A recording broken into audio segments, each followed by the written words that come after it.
What's going on, everybody? Chip Walton, Chop and Brew. I am here on my own front porch with Imperial Yeast, Nina Houts. Give it up for Nina. Woo!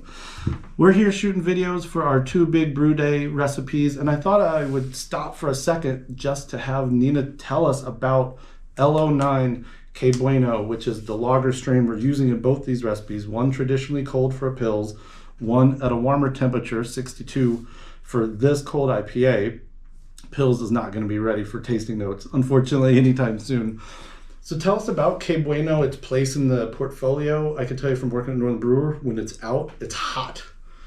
It's Que Bueno, man. Yes, absolutely. I can't recall the first year that we ran it as a seasonal in spring, but if we don't bring it back every year in spring, people do riot. So we've just kind of made it a standard to offer it as part of our seasonal spring lineup. Okay. So it's out and it's available now in homebrew packs. So be sure to hit up your local homebrew shop or Northern. Great place to get this strain. And like you're saying, it's really versatile. So it's traditionally, we market it as a really excellent choice for Mexican style or Vienna-style lager. But you can really throw it a lot of different directions. So you can go Pilsner route, you can go, if you want to hop on the cold IPA train, there's a lot of versatility there. I know that you went a little bit higher on the fermentation temperature. Yeah. Our standard recommendation is usually in the upper 40s to mid 50s.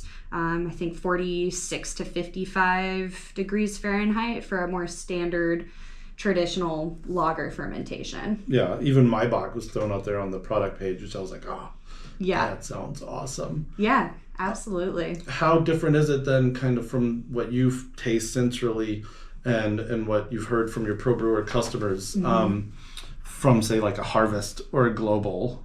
Yeah, so I mean, both of those are terrific traditional lager strains.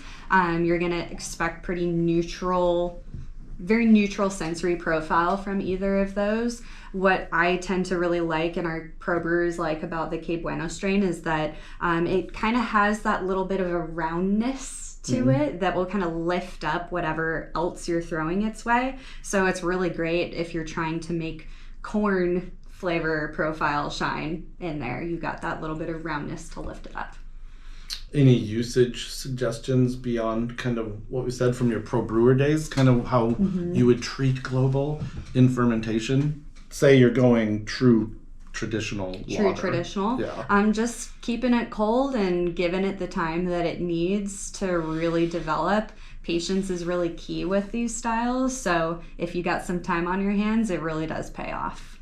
Can't really rush. I tried, as you'll see in a forthcoming video about the shoulder season Pils. I think I rushed it through that diacetyl phase. And thankfully I came up with a workaround to chew some of that diacetyl up that also involved an Imperial strain Global, but that's a story for another time. For now, you should know that Que Bueno's only around till what? Through May, right?